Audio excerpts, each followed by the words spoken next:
Let's explore how our tricolor looks before 1947.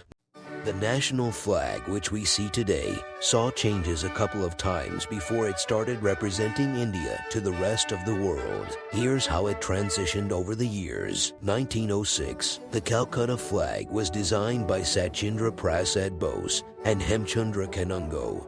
Hoisted on August 7th in Parsi Gagan Square, 1907, the flag of Indian independence was raised by Bikhaji Kama on August 22nd at the International Socialist Conference in Stuttgart, Germany. 1917, Dr. Annie Besant and Lokmanya Tilak adopted a new flag as part of the Home Rule movement. 1921, Pingali Venkaya's design for a national flag gets approved by Gandhi, with the addition of a white band for peace and a chakra symbol for economic revival. 1931, Congress Flag Committee redesigns the flag.